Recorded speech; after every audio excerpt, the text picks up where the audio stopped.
Hello and welcome to the Technology, Risk and Gambling seminar series. I'm Sally Gainsbury. I'm Professor in the School of Psychology at the University of Sydney, and I'm Director of the Gambling Treatment and Research Clinic at the Brain and Mind Centre. Before we start today's webinar, I'm excited to let everybody know that we are hosting the annual Early Career Researchers Showcase, and it'll be the closing episode of this current season of Technology, Risk and Gambling webinar series. So if you know any early career researchers, any current students, recently graduated students, please encourage them to get in touch and submit a proposal, because we're really excited to bring some of the emerging leaders to the forefront of everybody's attention. So now what I'm happy to do is introduce Judith Glynn. So Judith Glynn is currently a Commonwealth Scholar and PhD candidate at the Centre of Excellence in Responsible Gaming at the University of Gibraltar. But Judith, you have such an illustrious career, and I'm so excited to finally have you on this webinar series.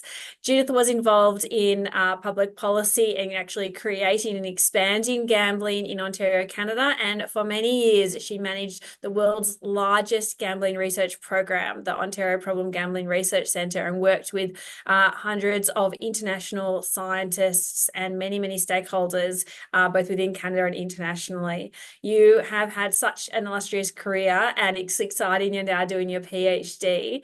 Thank you so much, Judith, for coming on today. Thank you, Sally, for inviting me. It's a pleasure to be here. Look, I do have your bio, but instead of reading it out, what I'd like to ask you is if you could highlight some of the touch points that you think have led you to this career in the gambling field, and in particular your expertise and interest in public policy and learnings from across different fields. And just give us a bit of a background on how you've come to where you are now. Okay. I would have to say that I came to gambling knowing almost nothing about it. I was working in the civil service in the province of Ontario. Um, I had maybe become known as someone who liked difficult issues to manage and difficult projects. And so I had just come off a role leading a team around hospital restructuring, which essentially meant closing many small community hospitals across the province and managing the communications between the ministry and the premier's office and the media, and sort of a very complex and challenging role that I found quite energizing. And so when the government was looking to put together a small team to manage the expansion of gambling, they recruited me. And I knew almost nothing. Um, but very quickly was completely hooked. And really, that hook has never left. I found it fascinating right from the outset as a sort of a barometer of public morality, how societies would manage this economic activity, who they would define as vulnerable, what sort of regulatory frameworks they would develop, and what public policy would underpin it. It just never stopped being exciting for me. So then when the gaming secretariat, which it was what it was called, was finished sort of mapping out the first and very massive stage of expansion in Ontario, it was to put commercial casinos in place, smaller charity casinos, and then to put racetrack slot machines at 17 racetracks. And as that project was winding down, I was recruited to go work at the Ontario Problem Gambling Research Centre. And so I came to that role knowing a lot about public policy and project management, but knowing very little about the sort of academic and scientific world. I'd had some exposure to some of the leading minds in the field before taking on that role, just as a policy advisor, consuming their research. But I found it really exciting to work at the Ontario Problem Gambling Research Centre because we were really a big funder and we had a lot of influence on developing young scientists who are now senior scientists in the field. We really thought strategically about how to build capacity, how to recruit teams and bright minds, and what fields to sort of draw from. So it was a really exciting role. I left there to do consulting, and I've pretty much done private consulting since then, mostly with the public sector. So with some public operators, regulators, government bodies. I've done a lot of work with public health in Ontario. And my consulting practice has expanded beyond gambling into other risk industries. So it would include things like evaluating education for vaping for school age kids in high schools. So we just finished doing quite a substantial evaluation of a program in Ontario. We've worked in tobacco as well. So looking at tobacco cessation, what kinds of things work, who's still smoking, what do they look like, what are some of the impacts of that, some in the alcohol space around public policy, advertising and marketing restrictions, harmonizing those with things like gambling. So I really became very fascinated by the structures that societies use to manage these risky economic activities, and what are sort of the ways in which those structures have evolved over time, and really loving the whole discourse around these activities, like the policy discourse, the research, the legal, the regulatory. It's really been very, very joyful. And I would say that while I was at the OPGRC, the Problem Gambling Research Center, I did my master's. I actually did my master's on horse racing, which is the form of gambling I still continue to find the most delightful and fascinating, for many reasons. But I always wanted to do my PhD, and it just never quite seemed the time. I had this folder on my computer for years that said PhD in Europe. And then during the pandemic, this center opened in Gibraltar, which is the host of the licensees that provide 50% of the global online gambling market right here from Gibraltar. So the opportunity to come as a Commonwealth Scholar, the first Commonwealth Scholar in this new institute, and to come over and do my PhD with someone as fabulous as Joel Dimitrovich has just been really exciting. So I didn't want to say no, and my kids said, absolutely, Mom, you have to do it. So here I am in the final months of writing, and hopefully I'll submit by December. That's very exciting. Congratulations. It's obviously a huge undertaking to do your PhD while you're working as well. And it's fun. We met when I was a PhD student, Yep. and the tables are turning. So tell me more about how you see academia intersecting with public policy, because obviously I come from an academic background, and many of people listening academics, we also have a lot of policymakers. How can academics best inform policymakers, or how can policymakers best draw on academics in terms of informing policies and practices? Yeah, I mean, I think I think that the most logical chain is that when you want to shift public policy, so when you want to advocate for change, the best tool you have is evidence. And so, that's a very iterative relationship between public interest and research. Um, it's, it's a very rich relationship. I think I would say that in the gambling field, one of the things that I found lacking in the early years was a very strong concentration on the individual gambler and on the individual sort of vulnerabilities or qualities or sort of personal characteristics that would lead someone to develop a problem with gambling and to persist in the face of such serious consequences. And what I found lacking was this kind of like lifting up the head and seeing the wider view. In fact, Sally, you were probably one of the first young researchers to really do that from the outset, to be like thinking always about the implications of this. And I think now we have some really strong policy research. We still don't have enough. I still think that we're lacking some of the research that bridges the science to the action. And that's research that is looking at sort of regulatory capacity. What should we have very little evaluation of regulatory frameworks, what works, what doesn't. I know you did a study where you did a comparative analysis of different regulatory approaches, but there's almost nothing like that. Outside of the work that you and a few others have done, there have been a few legal scholars that have contributed some really interesting work around approaches from a legal, public policy, and regulatory perspective. But I'm both heartened that there's more of it, but I still see a real need for that to happen more. And one of the ideas that I've talked to some researchers about, and it seems to have gained some traction, is that and I think centers like yours probably do some of this already without sort of explicitly saying it. But the kind of research where the study of the individual is embedded in the study of the public policy environment. And so, really, a two-ring kind of approach to studying, because we can understand a certain amount about individual behavior, but we do know that individuals interact very much with their environment and that they're part of the discourse. And so I think it would be really interesting to see academics who focus on more psychological research and even sociological research to kind of pair those two in some of their research and to look at how the individual characteristics interact with the environment.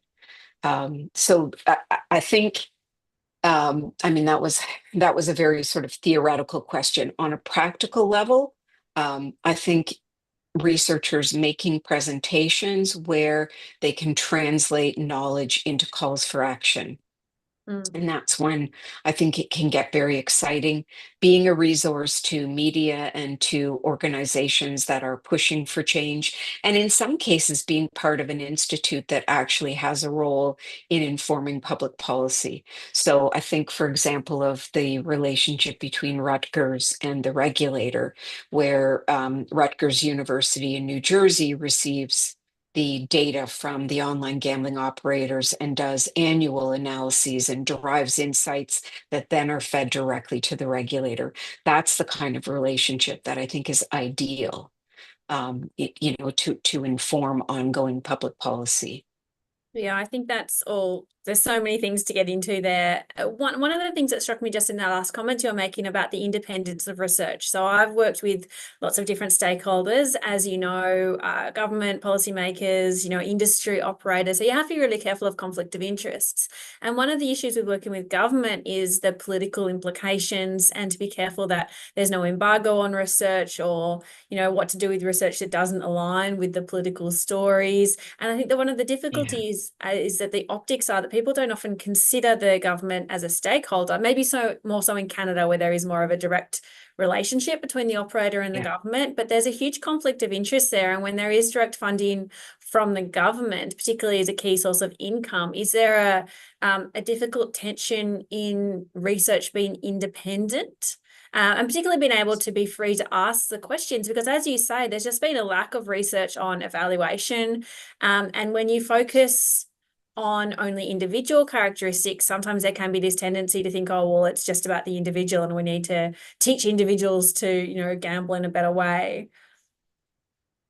Well, I mean, there's a couple of things there. One of them I would say is that I think you're absolutely right that there are conflicts, but I think sometimes the issue of conflict of interest in the gambling research field is a very big one. It's very hotly debated, and from a very good place in many ways, where we have past experience of the corruption of evidence by economic interests. So I understand very much where those criticisms come from. The gambling field in some ways differs.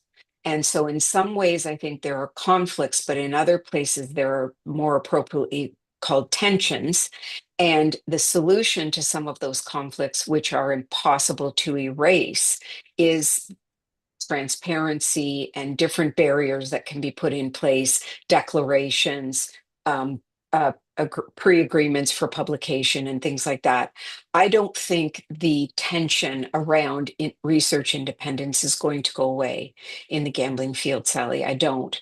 One of the things that actually I find a little bit challenging is when researchers kind of, sort of attack other researchers' work and dismiss it as illegitimate because it's, for example, been funded by industry. I mean, we know there are jurisdictions where there has never been a public source of funding for gambling. The US is an excellent example. There exists almost no research in the US that isn't funded through industry.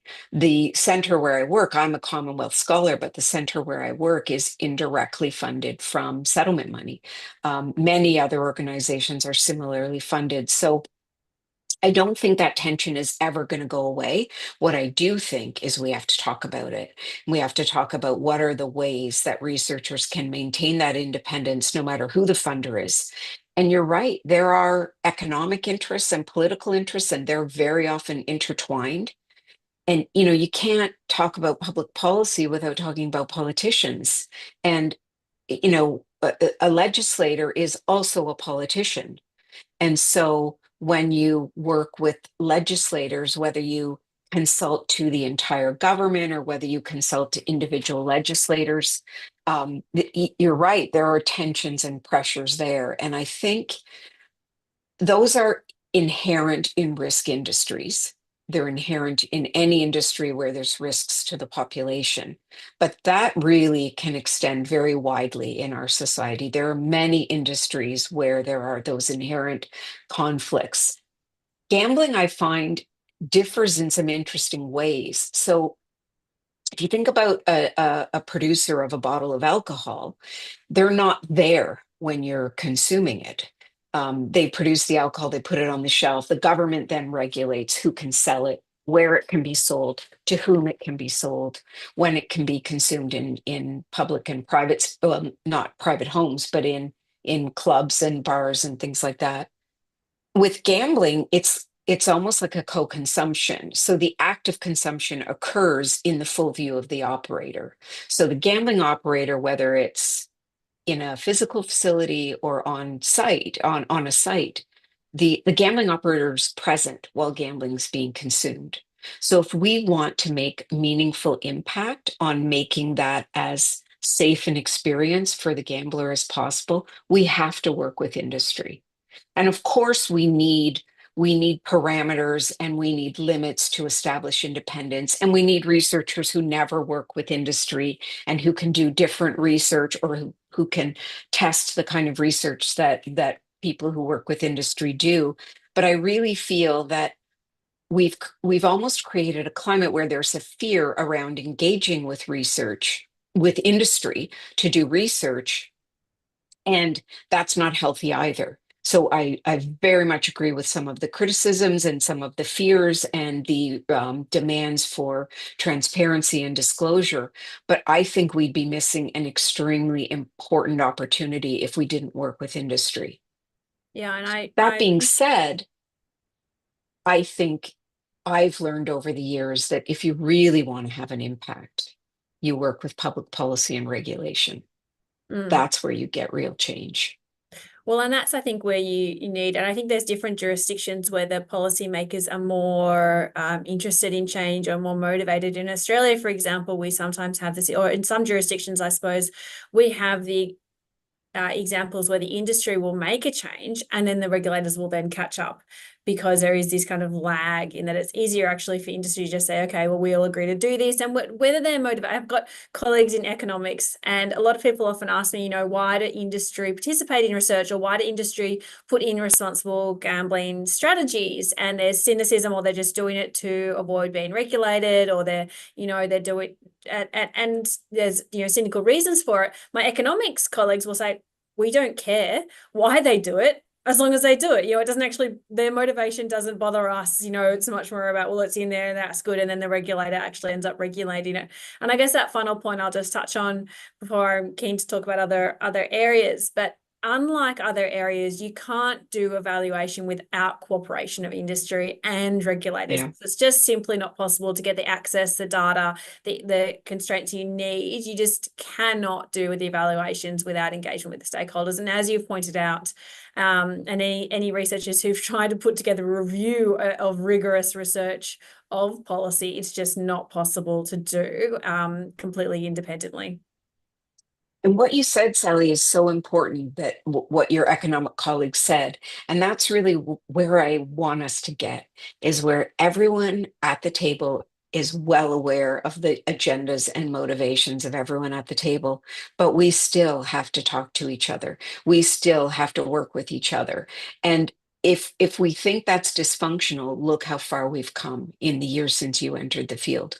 Look at how much higher the bar has been raised in terms of regulatory frameworks and protections for players. It's still not enough. I'm not saying it's enough, but I'm saying we have progressed.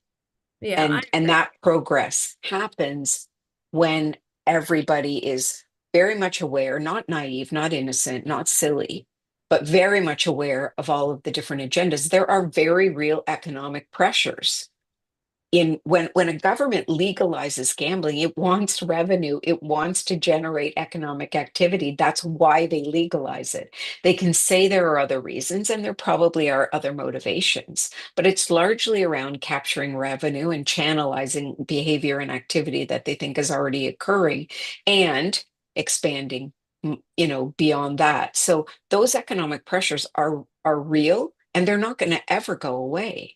So if we pretend they're not there, we'd be silly. So understanding the motivation of everyone at the table doesn't mean you can't work with them. And tell me more about this. So I'm so fascinated by your expertise, because you've really had this unique role of being able to see all of the research and be involved in translating that, because OPGRC has had a real impact, not just in funding research, but in translating it, making it publicly available, creating summaries from these, dense academic papers, Yeah. making a one-pager that someone could be, oh, that's what that means, what the so what statements, as I call it. And so you're really aware of where are the key mechanisms from research to influence policy. But as you say, the research is it's going to be these competing interests, from economic tensions, from employment is a huge one. Anytime Yeah. you say anything's going to, all the industry has to say is, oh, it's going to cost employment, and that's not a good, that no politician wants that headline. So how do we get public policy, and different jurisdictions have different takes on this, of how to balance the potential harm related to expansion of gambling. Some jurisdictions have sort of put pockets of money aside. Gambling revenue has to go into a pocket within its treatment and research and prevention. Ontario has been a great example of that. You mentioned the US. There's not a lot of money going into Yeah. treatment or research or prevention or anything around there. How do governments balance the requirement between health and risk and harms with that economic income, and being reliant on that? Yeah. And I think, I mean, you're talking about, sort of also what are the policy windows, because so let's start with one of the most important changes that happened in our field, which was in 2016, when the conceptual framework and taxonomy of gambling harms was published. Prior to that, almost all gambling research equated harm with case counting. How many people have gambling problems and how severe are they? And that was the sum total of gambling related harm that we had measured. So when we wanted to go to policymakers and talk about the need for change, we didn't have the evidence. So finally, we got a taxonomy, a language, a framework to start talking about gambling related harm the way that other fields have always done. If we thought for a moment that the sum total of alcohol related harm was the number of people who have an alcohol abuse disorder or an alcohol use disorder, people would laugh at us. Of course, we know it's much bigger than that. It goes much beyond the individual addiction. It's repercussions in that individual's life, but it's also repercussions in their families and their communities. And we measure And that. We for have measures alcohol-related violence, alcohol-related car crashes. When Yes, you go to A&E, there's a box they tick: domestic violence. Is it alcohol-related? Absolutely. And we can look at tobacco, Sally, and we'll see the same thing. Although it did take a long time with tobacco. I was in 1954, the British Medical Journal published the first article linking lung cancer and smoking.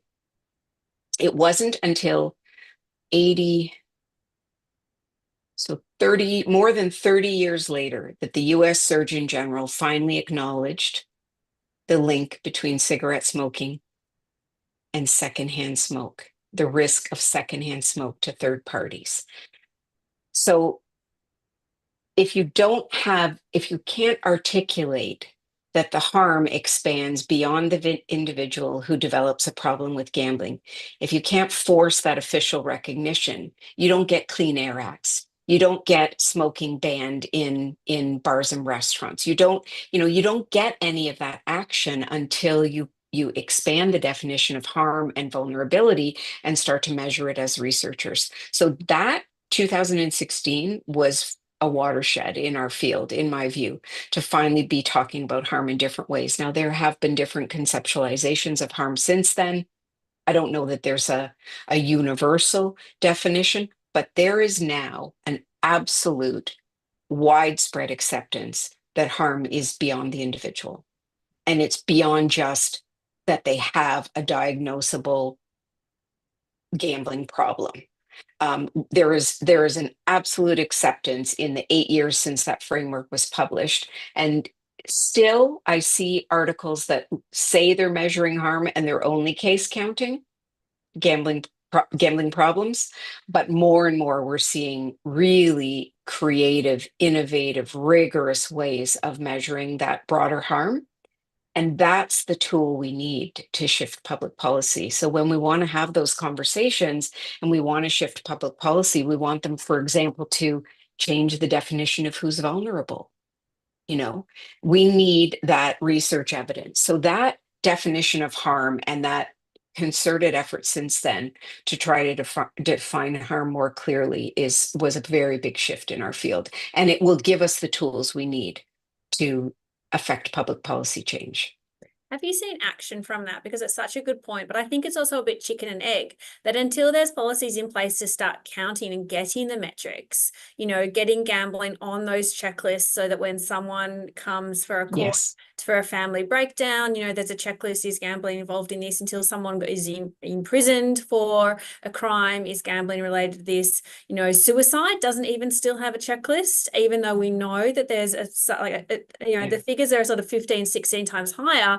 But that's based on a handful of studies, not on rigorous evaluation. But unlike something like alcohol or tobacco, where there are metrics being gathered. So there's a little bit of policy there that needs to You're be right. in place. And some of that doesn't have to be public policy. It could be a medical policy or an institutional policy, or, but there does need to be better efforts. So I was wondering if there are any jurisdictions you see that are measuring gambling harm or are being more advanced in their the breadth to which they're measuring or considering gambling related harms.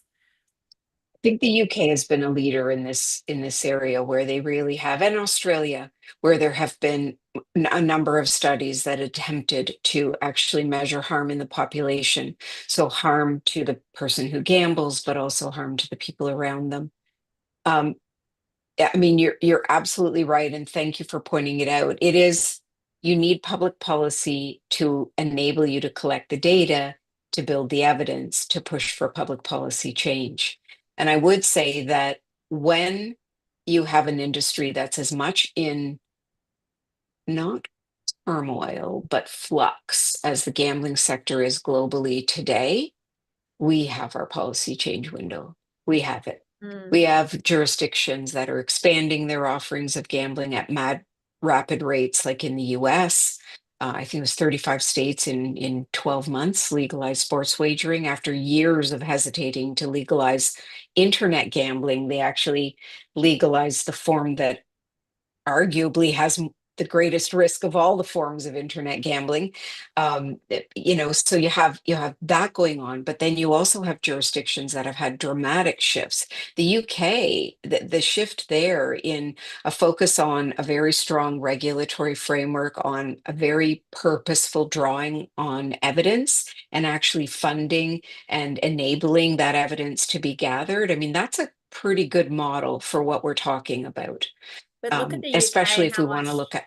they're having so much pushback from the industry, and there's these kind of what on the scene look like grassroots groups, but they're not really. They're grassroots groups which have been founded by the gambling industry to look like grassroots. So there's pushback on the forward-thinking regulators in some of these jurisdictions, which is scary for a Absolutely. politician. And I've seen that stop regulation in some jurisdictions, the so-called community feedback, which has been essentially set up by the gambling industry.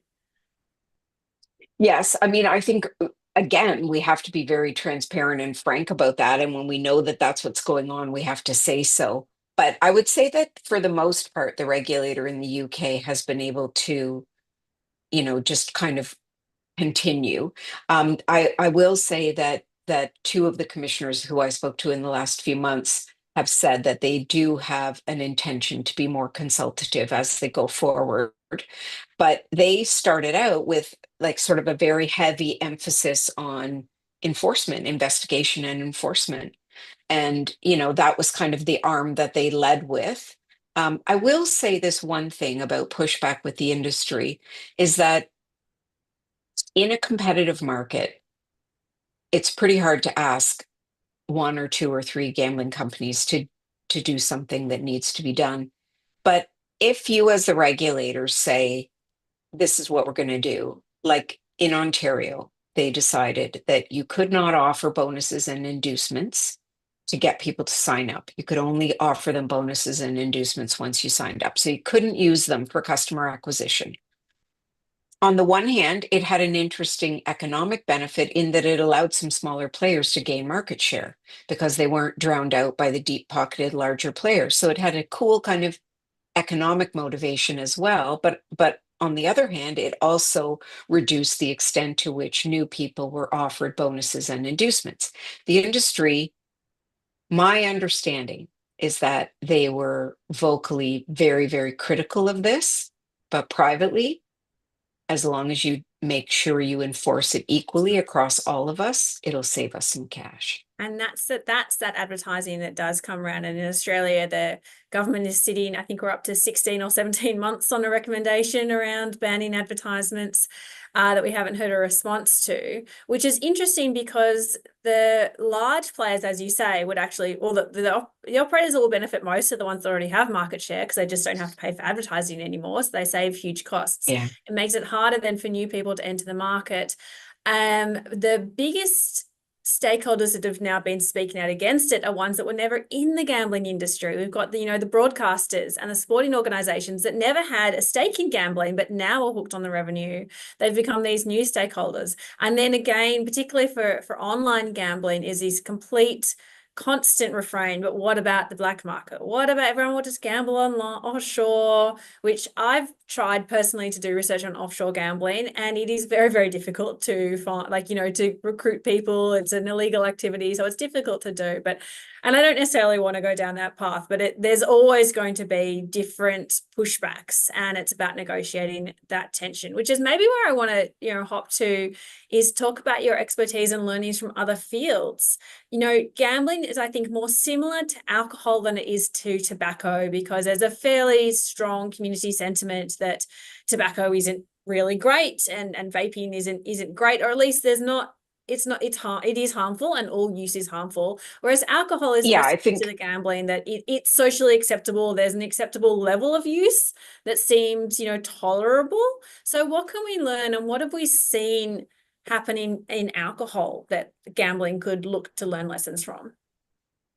Well, I think probably two of the things that you've already mentioned. So one of them is that governments began very purposefully making sure that they had the data. So looking at hospital admissions and looking at family breakdown and looking at domestic violence and drink driving and sexual assault attached to drinking. And so there was really a very strong effort to understand its impact in a more fulsome way. And I think that is missing. It's coming, but it's still, I think, very much missing in the gambling field, is that will and the funding and the structural pieces, as you said, to start to measure those things.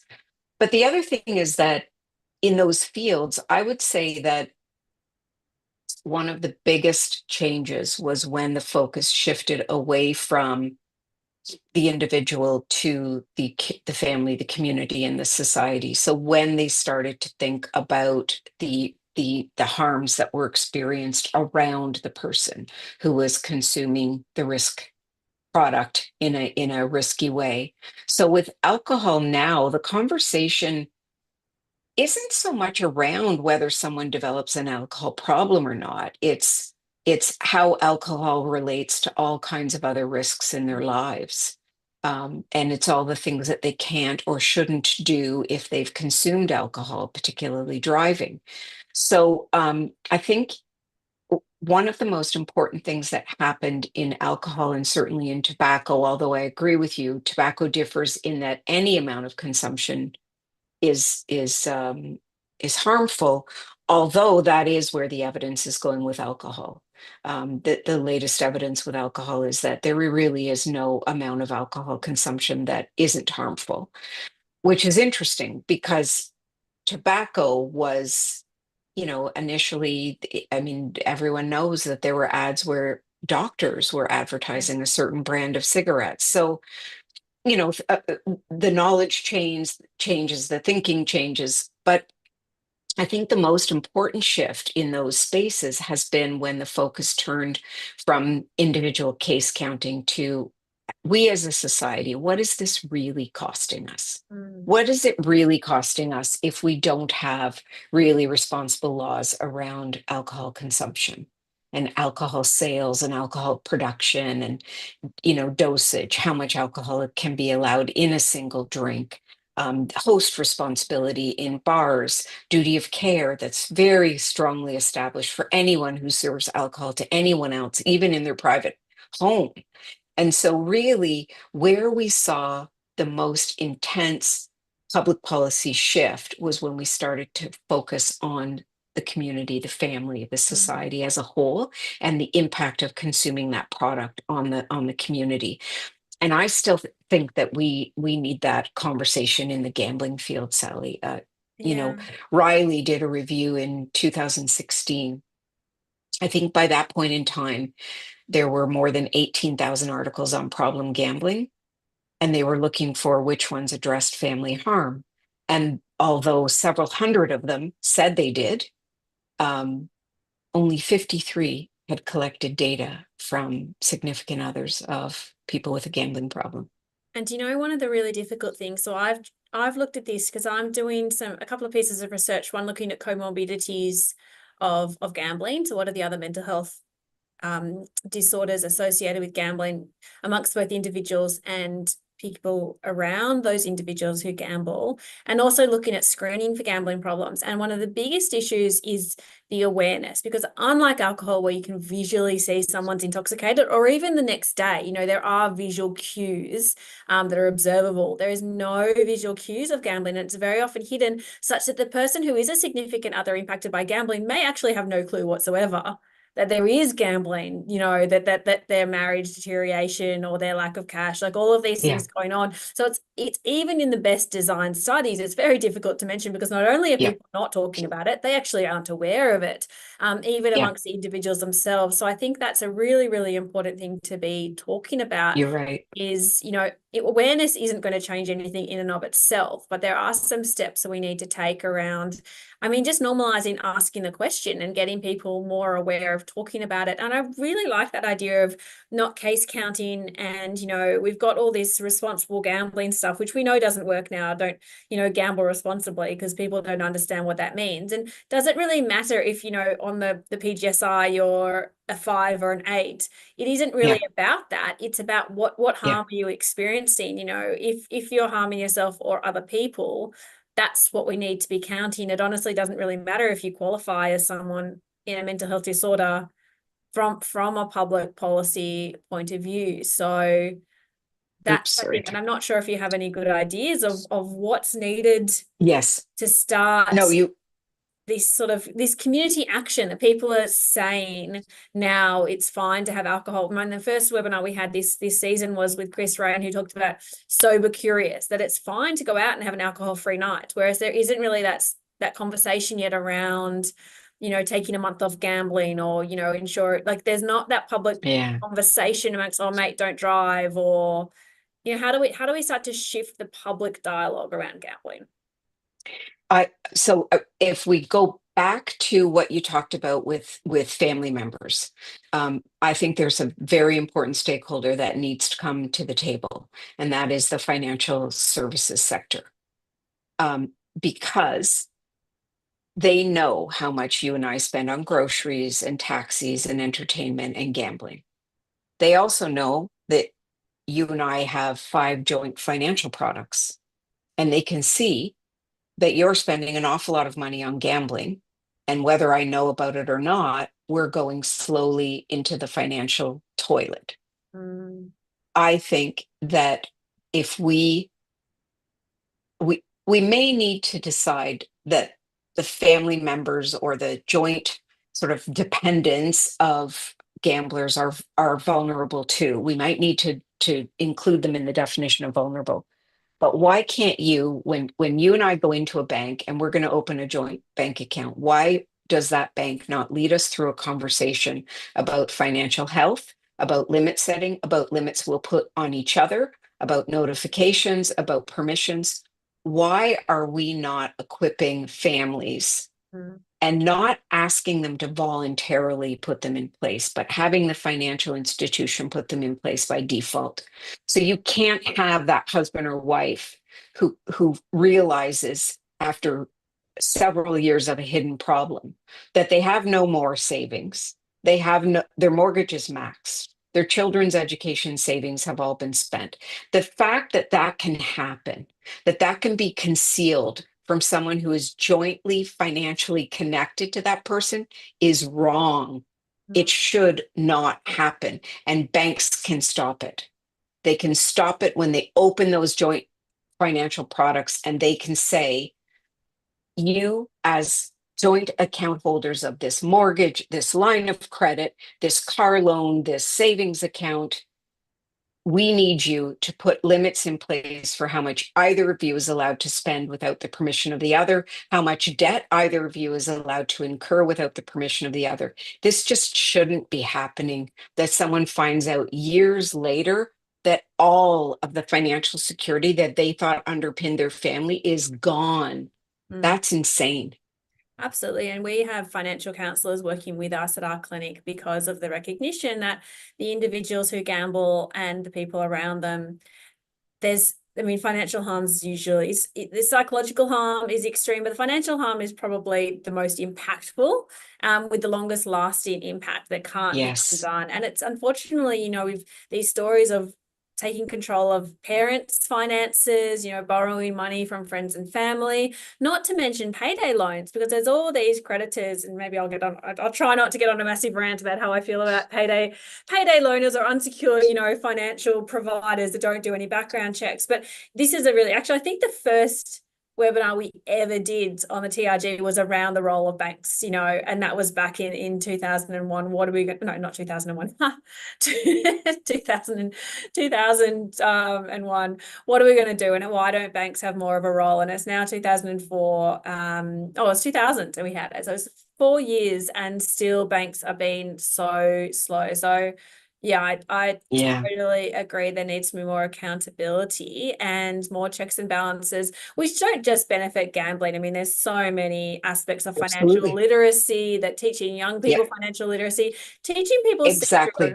it was Neil deGrasse Tyson who said one of the best things that schools should do, the famous astrophysicist, saying that children just need to learn critical reasoning. If you teach children how to really critically appraise information and knowledge, then you don't need to have a specific gambling intervention or, teach them about scams. Yeah. People just look at the free ad or the 30% off the toaster or, these time pressured advertisements, all of these manipulation marketing techniques, and think about what they're being offered. If they can really teach children critical appraisal of the information in front of them, then they'll teach. And then along with the regulation of transparency, getting away of the terms and conditions that are in legalese, 14 pages Yeah. long, like all of these things, just making individuals more able and equipped to make informed, considered decisions and ensuring that they do. And it's not just a flick and tick exercise. And I think, as something as simple as a public health campaign that says, if you have a family member who gambles, you better do a financial health check. And here's how. Here's a guide for how to do a financial health check. Here's a guide for how to have a conversation with your financial institution and find out what's going on. Take charge, take responsibility. If you have a family member who's gambling, then it should be normalized that people check up on their financial health regularly. Now, I realize that there will be some people who will be so good at it that they'll fake, statements and documents and things like that. But with the kind of transparency we now see, where you get an alert when your subsidiary Visa card holder purchases, lunch at school.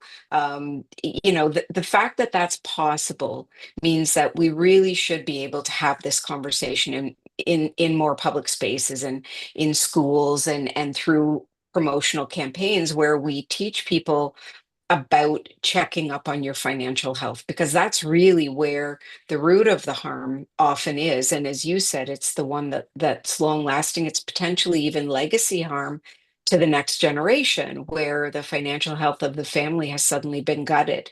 So I think, bringing banks to the table, maybe that requires regulation. Maybe we need to work with regulators of financial institutions and say that there need to be clearer protections, because financial abuse is a form of abuse. When one person takes all of the other person's you know financial security out from under them, that's a terrible thing to do to someone else. And it's not to say that I'm trying to blame, but it's a wrong, and there should be barriers in place to prevent that from happening. And that can start with banks, and it can continue with a public campaign where we talk to people about, taking control of the information around your financial health.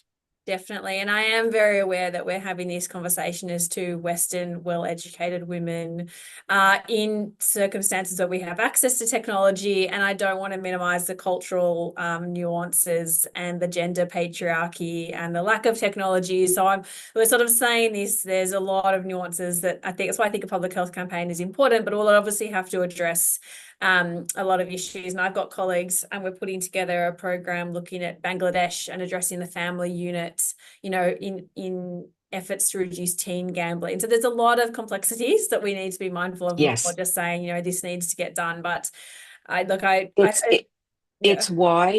It's why, Sally, I think the focus has to be at the regulatory and the public policy level, because if you don't have a choice when you go into your bank to open a joint bank account, if you don't have a choice and it's policy for the bank to put these parameters in place, then that protects people who are potentially in very power imbalanced relationships. So, yes, I agree with you that there is a great deal of cultural complexity, even within, a country like Canada. But that's also why I think that public policy and regulation is really where we affect the most change. Yeah, I think mandatory. Look, I'm aware of the time, Judith, and I knew this was going to happen, but I want to make sure, what are the other burning topics you wanted to try and touch base on? Well, there are so many. I mean, when you talk about regulation and public policy, I would like to see more research in this space. more looking at, I mean, we don't have anything on regulatory competencies. Where they do in other fields, there's research looking at what are the competencies for regulators, what capacities should they have, what kind of training should they have. We don't have much research at all looking at our regulatory frameworks and evaluating our regulatory frameworks and requiring regulators to evaluate the impact of what they do. I'd really like to see a burgeoning field of research around regulation, because that's the interface between public policy and the industry and the public. Like the regulator is the key. And so I would like to see more focus on regulation, on how they're trained, their accountabilities, their learning. And I really love the fact that there is more and more collaboration among regulators at an international level. I've That's always thought something that I that, think is, why do we need to, obviously there's nuances in every jurisdiction, but there's such reinventing the wheel going on that it's great to see more collaboration going on. I think the IAGO conference, International Association of Gambling Regulators, is coming up this month. It's great to see yeah. more conversation, because you have, like in Australia, each gambling is regulated at a state level, Germany as well. There's, all, and the US, you've got all this complexity within small, individual jurisdictions all coming up with their different policies. And I think it's a little bit unnecessary, but it's again where the money stops. But I think that would be very interesting to see who would be funding the research into regulators. I'm sure the industry would be happy to fund it. I'm not so sure that the regulators would be happy to fund it. So I'll put that out into the world and see what comes about that. Where are your wish lists for people listening? If you can say, future PhD students, which we know now from your amazing example can come from any walk of life. Where do you think are the other PhD worthy topics out there that need some dedicated research? Well, I think definitely one of one of the issues that is so close to my heart is for us to really start to understand third party harm, really understand what family harm looks like, and put together the kind of compelling evidence that will force policymakers to act.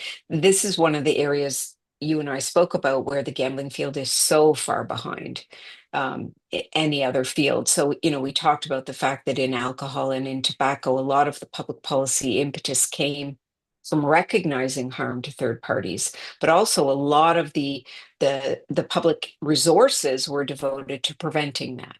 And in gambling, we have almost nothing. We have almost no protections in place for third parties.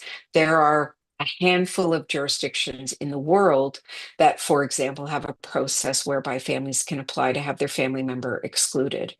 On the other hand, we hear horror stories. I mean, a regulator told me a story about a man who came to the casino in the middle of the night with a baby. The wife was gambling on the floor.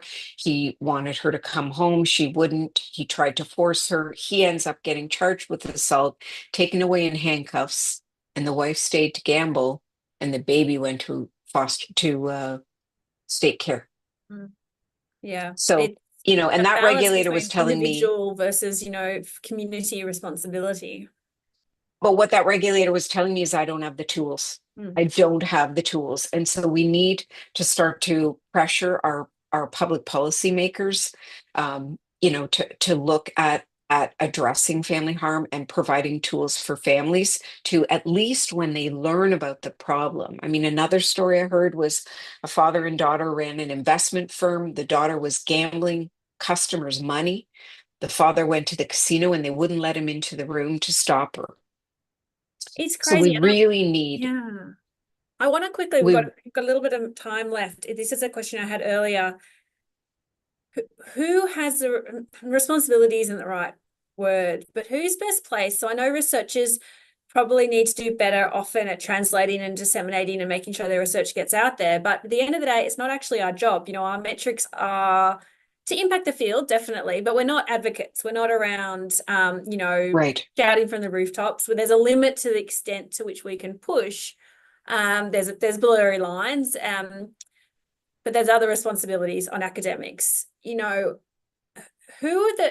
are some jurisdictions which have funded in various ways agencies to be pushing for change, particularly around community organisations where they might be, you know, funded to support vulnerable communities. But again, that funding comes from somewhere. So who is best placed to be advocating for change? When I've been speaking in the media recently, I've actually been saying, when people ask the question, it's the community. Every time I mention I work in the gambling field, no matter whether it's a taxi driver at a barbecue, everyone has at least one degree. Oh, I know, it's either, you know, friend, family, it's a very close degree of connection between someone who has been impacted by gambling. So is it the community? I always think, you know, people vote for political figures. So, you know, community sentiment is really powerful. Where do you think it's best? The push is best to come from academics, community groups, individuals in different positions? I would say that we have a very obvious candidate in public health, especially if there's a mature public health system, as there is in Canada or in Australia or in a number of European countries.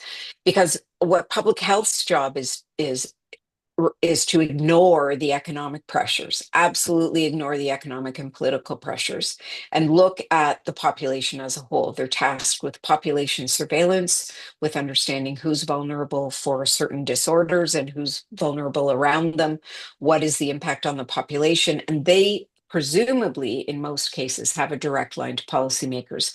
So the other thing that I think researchers need to do is to ensure that they have relationships with their local public health infrastructure. So there are public health units and public health regions, and in some cases, like in Ontario, there'll be groups of public health units that are funded together to tackle an issue like tobacco and vaping. So I think we really need to have gambling researchers having those links with public health and helping them to incorporate the appropriate measures into their population surveillance, because they really have that channel into policymakers, and the researchers can work with them to develop the evidence. So I think that's an obvious candidate. I do think that a regulator that doesn't have a very direct role in consuming research evidence is not a fully mature regulator. So you really need regulators to purposefully consume research evidence. I teach a compliance leadership course that attracts compliance executives and regulators. And one of the modules we have to do right at the very beginning is how to consume scientific research, because I tell them that if you're not consuming research and you're not able to consume research, you can't design your own internal research either. So you really need to understand the research process. So I think there are a number of different avenues, but regulators need to be consuming evidence. It needs to be part of what they do. Researchers can work more closely with their public health infrastructure in their communities. And I think to the extent that research institutes can form a relationship, so not necessarily an individual research, but an institute like yours, where you have a line into the government and you can feed in evidence, that's also very valuable. Those are all avenues that I think are very effective. Oh, well, I think that's a great place to end on, a good call for action for everyone listening, no matter what your role is, to start speaking to people in different roles. Judith, I honestly could speak to you for many, many more hours.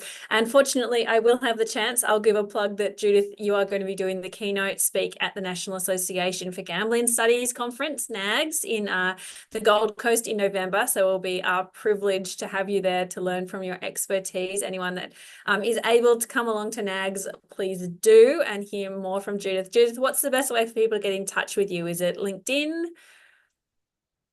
You can through LinkedIn, or my uni email is judith.glenn@unigib.edu.gi, and we can maybe even post that in the chat. We can let me do that right now. We can certainly make that available. And you're also, people can Google you pretty easily and find you at the University of Gibraltar. Your student profile is in the description in the show notes here. So oh, excellent. Everyone will be able to track you down. Look, Judith, thank you so much. It's been absolutely fascinating. We didn't have enough time to get into everything, but your wealth of experience is just so broad. But it has been hugely fascinating, and I can't wait to read your PhD, which I'm sure will be disseminated into nice bite-sized chunks as well. Good luck for finishing it up. I'm sure you'll be submitting it before you get on the plane.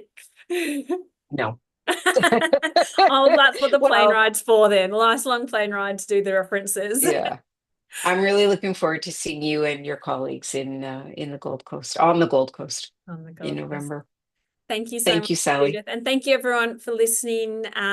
Please tune in next week with a TRG. We will be talking to Simo Javetovic, I'm terrible at that, and Sarah Ramanauskas from talking about safer gambling and how to change products. So tune in for that one next week. But thank you so much, Judith, and thank you everyone.